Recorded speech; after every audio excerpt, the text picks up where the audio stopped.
На 10 января 2021 года назначены выборы президента Кыргызской Республики.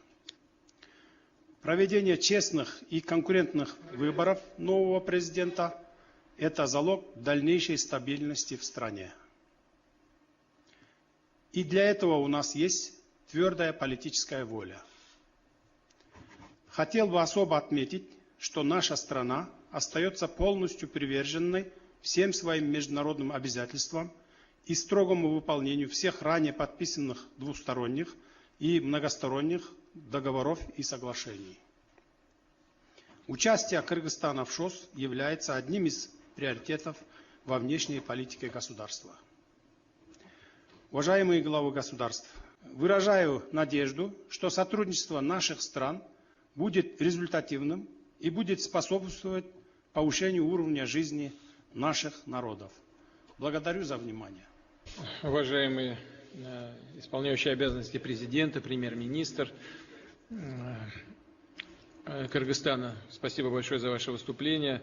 Я отметил, что ситуация, как вы сказали, в Кыргызстане стабильная. Это действительно то, чего в последние годы Кыргызстану не хватало. Но нам хорошо известно, что без стабильной ситуации в политике невозможно решать ни одну задачу в сфере экономики и в социальной сфере. Поэтому мы искренне желаем, чтобы стабильность, о которой вы сказали, была бы долгосрочной, устойчивой и пошла бы на благо развития государственности и экономики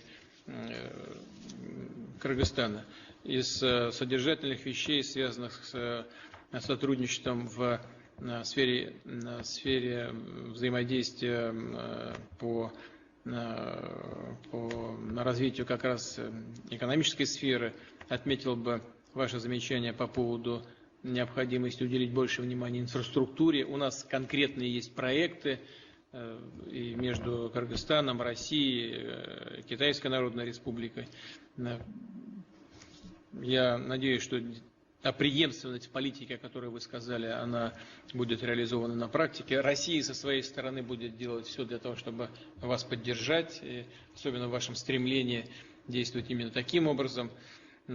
Что касается объединения усилий в борьбе с экономическими преступлениями, тоже считаю это очень важным, поскольку в условиях интеграции транзакций, современные способы обмена информацией, перевода денежных средств и стартапы и так далее, все это часто очень находится в зоне риска, и поэтому объединять усилия по этому направлению тоже чрезвычайно важно. Я для себя это пометил. Безусловно, мы обсудим это с вами в ближайшее время в телефонном разговоре. Благодарю вас за ваше выступление.